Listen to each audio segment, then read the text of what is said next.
नमस्कार.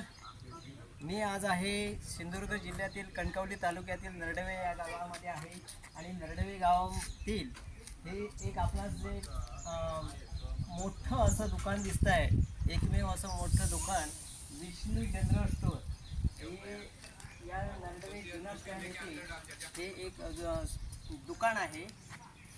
हे दुकान कित्येक वर्षापासून आहे. या आपण सविस्तर माहिती घेणार आहोत. या दुकानदाराचे मालक कोण आहेत आणि हे दुकानदाराचे मालक पूर्वी कोण होते आणि किती वर्षापासून हे दुकान सुरू झालेलं आहे. कारण साधारण 50 वर्षापूर्वीचे या दुकानाला त्याची ओळख आहे. कारण अनेक लोक मला वाटतं या एकमेव असं नरडेवे गावामध्ये कदाचित हेच पहिलं दुकान होतं असेल. त्याबद्दल सविस्तर माहिती घेऊ. आता ही किती तिसरी पिढी आहे या दुकानातील. ज्यांनी हे जे दुकान चालू केलं त्यांचे वडील कोण आणि कसे काय होते याच्याबद्दल माहिती घेणार आहे. माझ्याबद्दल त्यांचं नातू एक आहे, विकी सावंत. विकी सावंत हा नातू आहे. मला वाटतं ज्या आजोबांनी हे दुकान चालू केलं असं आम्हाला लहानपणीपासून मला माहिती तर आहे. सविस्तर मला माहिती आहे. साधारण किती वर्षापूर्वीचं हे दुकान आहे? 1978 साली चालू झालेलं आहे दुकान. लहान आणि ते त्याचं छोट्या स्वरूपात. अच्छा, वडिलांचं आजोबांचं नाव काय होतं? आजोबांचं नाव रामचंद्र विष्णू सावंत उर्फ वाघ म्हणत होते त्यांना. लोकांना लोक अजूनही इथे जवळपास वाघाचं दुकान नाव वाघ म्हणून ह्या नावाने दुकान प्रसिद्ध आहे. तर त्यांच्या मुलगी आहे. तर त्यांच्या तुमच्या वडिलांचं नाव काय?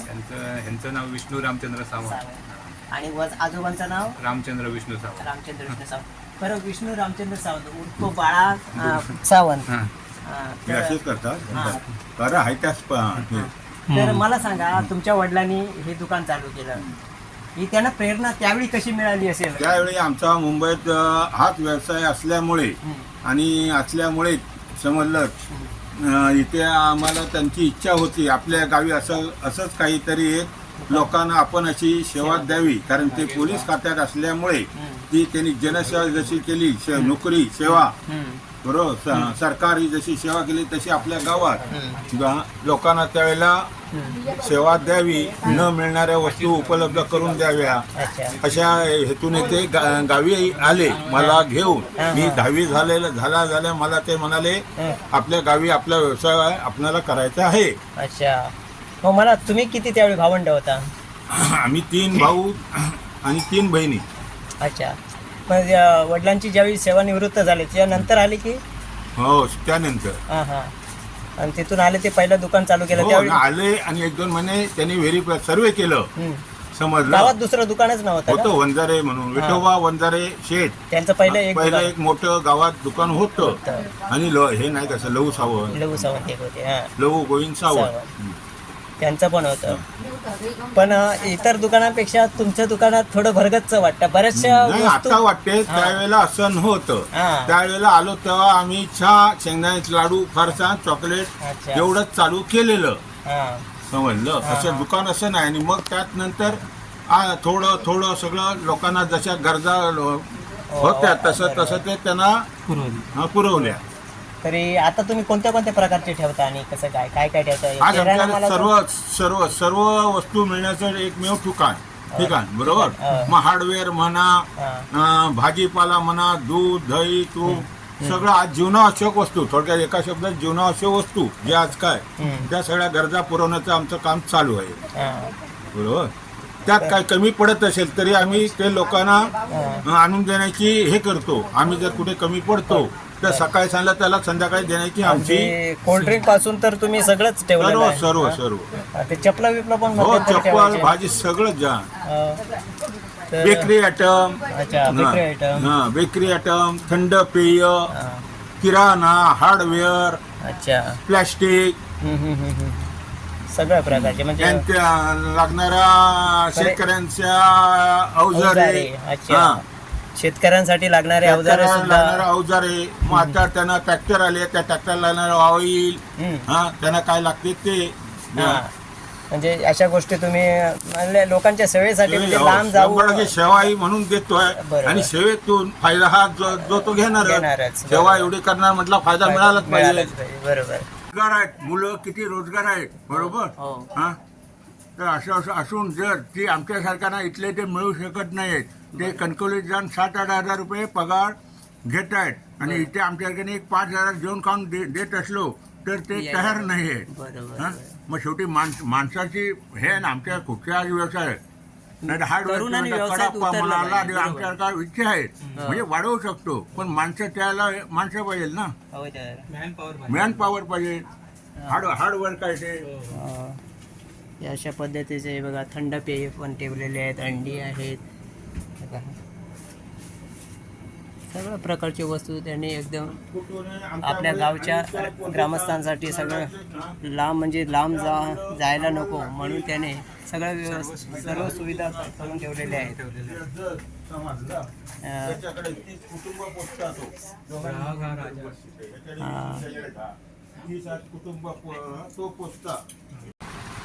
तर अशा पद्धतीने यांनी आपली या दुकानाबद्दलची माहिती दिलेली आहे. एकंदरीत जनसेवा ही ईश्वर सेवा ईश्वर सेवा हे आम्ही मानतो. हो, पण ही सेवा आणि करताना ग्राहक हेच दैवत.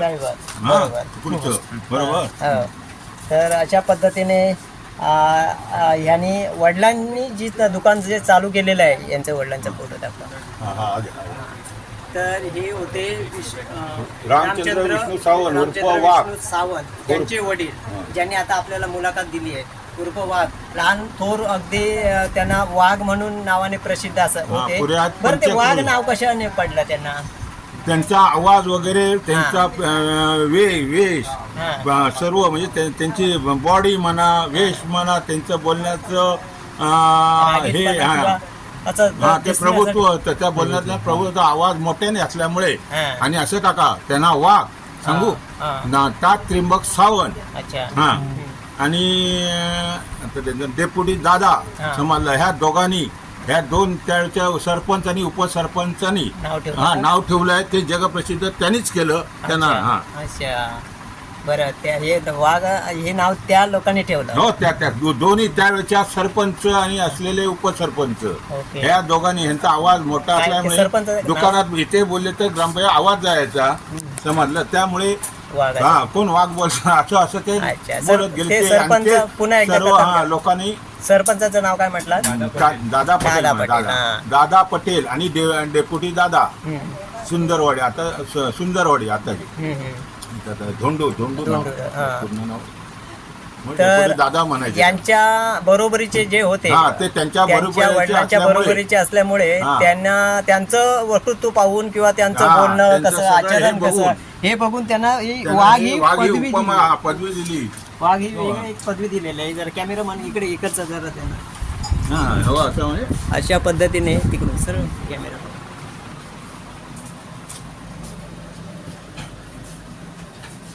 आधी काय आहे अशा पद्धतीने अशा पद्धतीने आजपर्यंत वाटचाल करत आलो. हीच आमची इच्छा आमच्या असलेल्या मुलांनी असं मुलांनी चालवावी अशी यांची एक इच्छा आहे.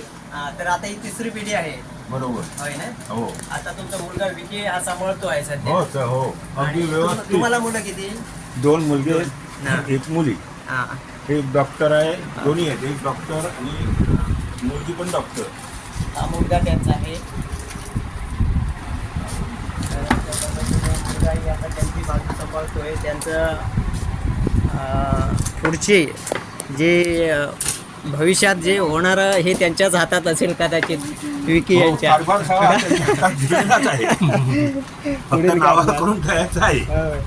तर अशा पद्धतीने हे जे दुकान आपल्याला दिसतं आहे, अगदी मोठ्या प्रमाणात सर्वच वस्तू आपल्याला इथे अवेलेबल आहेत, उपलब्ध इच्छा आहेत त्यांच्या आणि त्यांच्या काही इच्छा आहेत की लोकांना आणि काय जे कमी पडते ते मिळवून देण्याच्या आणि इच्छा आहेत.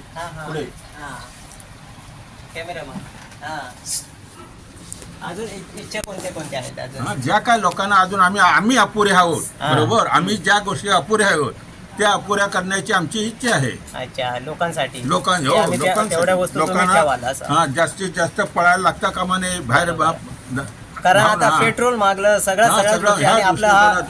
लोकांनी त्याबद्दल लोकांनी त्याची आदर करून, बरोबर, लोकांनी पण त्याची कदर करावी. आदर कदर करूनच त्यांनी आमच्याकडे यावं. एकंदरीत कसं आहे, खेडेगाव असल्यामुळे हा, एक खेडेगावात 35 किलोमीटर खेडेगावात शहराच्या 25 ठिकाणी जावं किलोमीटर लागतं. मध्ये लोकांना धावणे, जमत साधा नाही. नळ तुटला 20 रुपयाचा असतो नळ, बरोबर, हो. आणि घालवायला लागतात 100 रुपये. हा. हं? हो. ह्याचं लोकांनी गणित घालावं, बरोबर. बरोबर.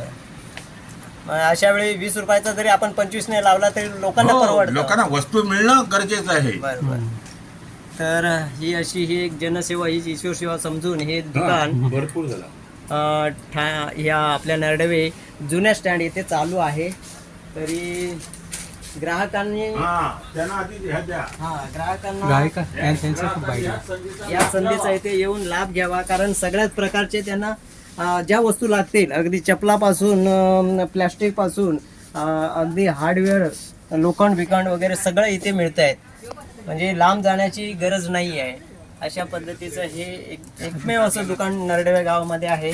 सगळ्या वस्तू मिळण्याचं, कातं आहे, दोऱ्या आहेत, रशी आहे, प्लॅस्टिकच्या आणि शेतकऱ्यांसाठी लागणारे अवजारे हेही त्यांनी उपलब्ध करून इथे दिलेले आहेत. तर धन्यवाद. तर हे सगळे आपले होते सावंत बंधू, यांनी आपल्याला ही चांगल्या प्रकारे उत्कृष्ट अशी मुलाखत दिलेली आहे. तर माझ्यासोबत कॅमेरामन उमेश मडव सहित संतोष सावंत, लोकसत्यवाणी न्यूज नरडवे. ताज्या आणि महत्त्वपूर्ण बातम्या पाहण्यासाठी लोकसत्यवाणी न्यूज चॅनलला सबस्क्राईब करा व बेल आयकॉनवर क्लिक करा.